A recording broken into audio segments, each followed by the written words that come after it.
All right, the truth comes out. Kyren Lacey was actually innocent. Another major miss by the media and law enforcement. How does this make y'all feel about what's quickly the public reacting before knowing the facts of this exact situation? Again, using, and I hate it because we just talked about media and them, their storylines and stories. Kyren Lacey, it's a big storyline. He's a big-time player for LSU. So I just think some of these touchy subjects, I just be like, man, like I know it's a race to get the information out. And I know that the outlets, they're racing to be the first one to break the story. But for God's sake, can we think about the parents, the moms, the dads, the brothers, the cousins, and the person. The person. You know what I mean? The person, because here's a kid with, I'll say, I know people are going to be like, oh, he's a football player on scholarship, but, the pressure of the world on his shoulders. You know what I mean? You don't know where that kid is from. You don't know his upbringing. You don't know what he was striving to do. And so I do see that as pressure, being a big-time football player. You're a starter. You're a guy. You got a family. He's trying to set himself to probably take care of his family.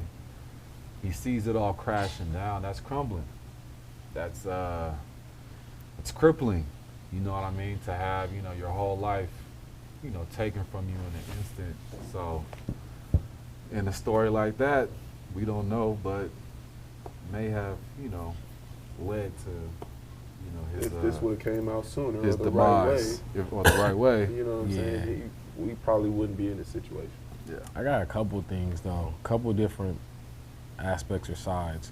One, right, like you talked about, media just rushing out. I already said in the last one, like, that sucks.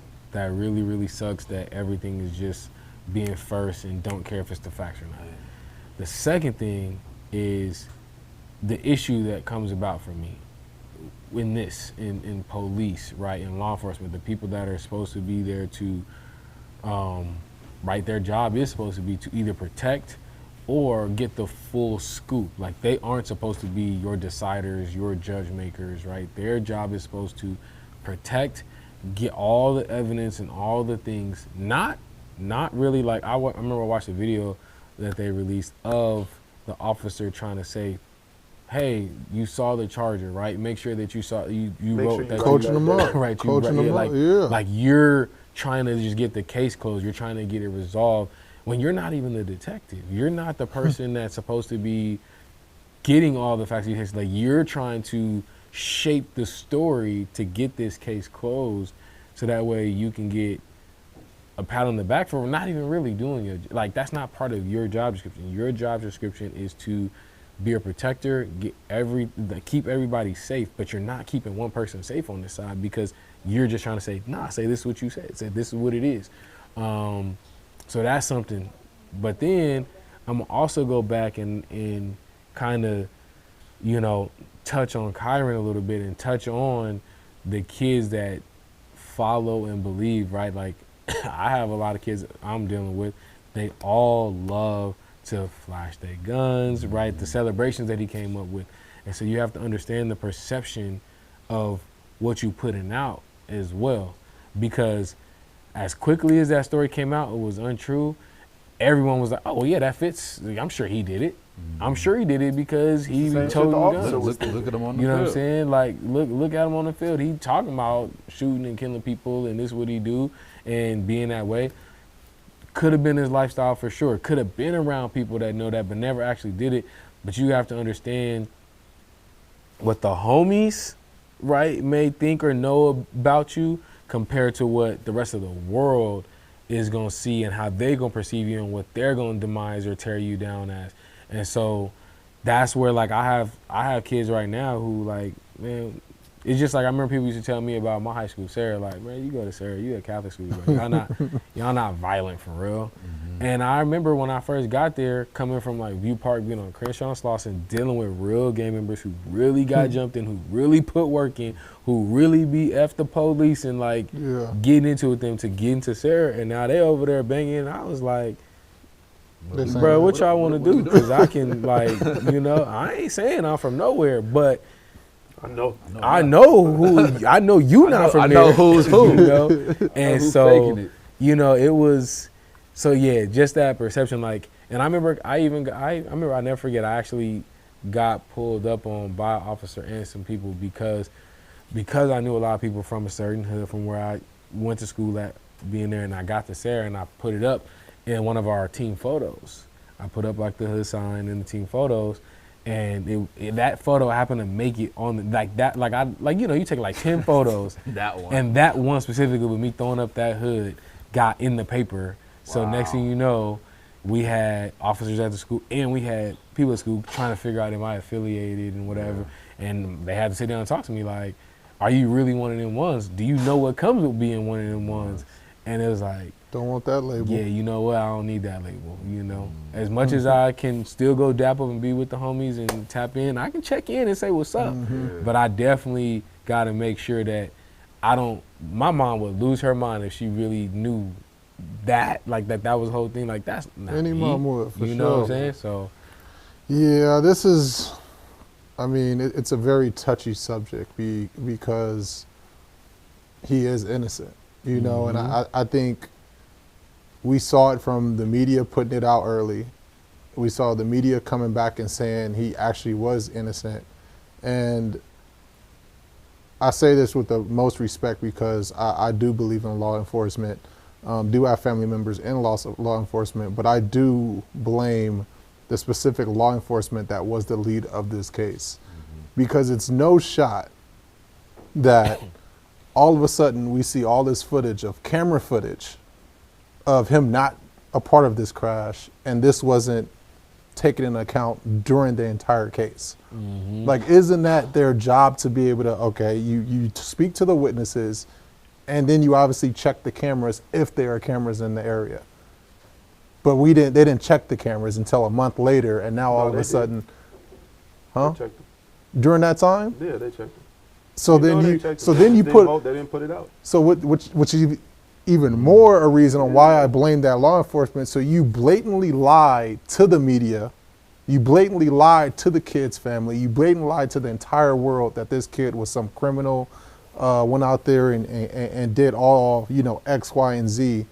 Like, this isn't right, which I don't believe in. I'm very saddened, and I pray for, you know, the kid's family. I pray for the kid's friends, because I think a lot of people is sharing that this wasn't him. He wasn't, you know, like that, you know. And yeah, dog, I don't wish nobody to get fired, especially when you're talking about, you know, circumstances like this. But this is I think a time where they need to be held accountable. Did y'all see the video with the cop telling them like, yeah, that's what. Put this down, like put the charger down. You did see the charger, right? Yeah. Like, bro, I need that. I need you to write how you saw the charger, and then it made you move out into the other lane. Yeah. Bro, to piggyback off of you, both my parents work for Metro, detective, robbery, homicide, CO. So I understand. I was a cop kid. You know what I'm saying? I understand how it works. They already had that. They already seen the videos. They had all of that evidence already. There's no way they didn't.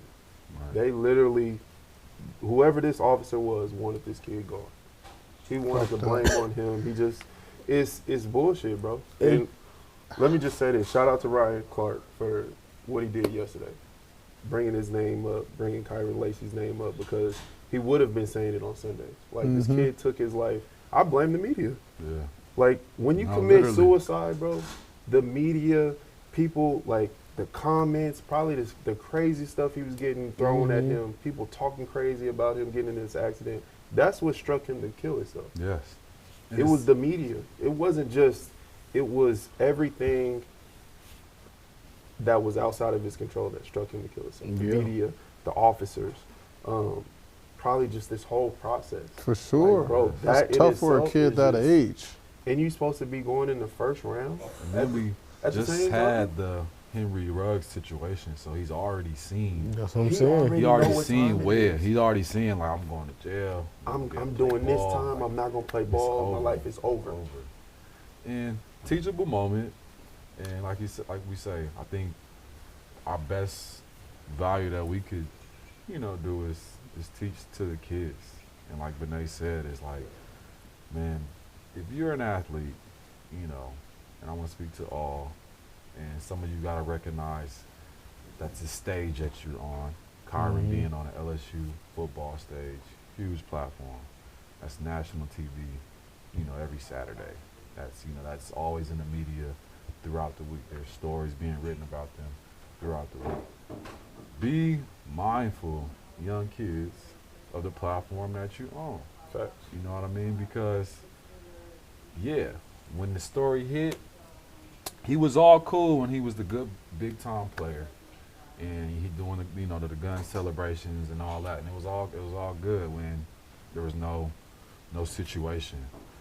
As soon as a situation happened, it was like they couldn't wait to be like, oh yeah, He's a gang member. he's a gang member. He was already doing it on the field.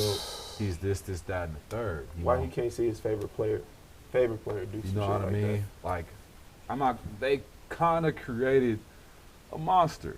You know what I mean? Because as a kid, and he's a kid, and that's why I feel like the media, they're not really. They don't look at it like these are kids. 17, 18 years old. That's a kid, man. That's a kid. that. Can I say something real quick? Yeah, go ahead. I just pulled something up. It says Louisiana State, this was updated 2 hours ago. Louisiana State Police are doubling down on saying they believe that the LSU football player, Kyren Lacey, was responsible for the crash. Bullshit. How do you double down? What the That- footage is there. 72 yards away, you doubling down? And you got video? They need to fire the The whole police the department. whole Fire thing. everybody. You can't tell me Everybody. this is right. You can't tell me. When we go in the film room and you say, that ain't me. All right, Hayes. What? This got your last name on it, which, Yeah. guess what? His car there. His car was 70 yards behind the car crash. 72. Not telling kids Come on, man. not to be yourself, not to be, who you are, but be mindful of the platform you're on, because they can make a narrative about you that may not be necessarily true. And when things come up, that'll be the first thing they run to. And they'll use it almost as evidence, like, no, this is who he is. This is who he is on Saturday. This is who he is on national television. This is who he is when he's in front of the world. If he doing So- this right now, he doing more. You know what I mean? So Crazy word. just be mindful of that energy that you're putting out there, of that display that you're putting out there of yourself, because it will be used against you if, ever need be. You know what I mean? It's just something we got to watch out for. Good points, fellas.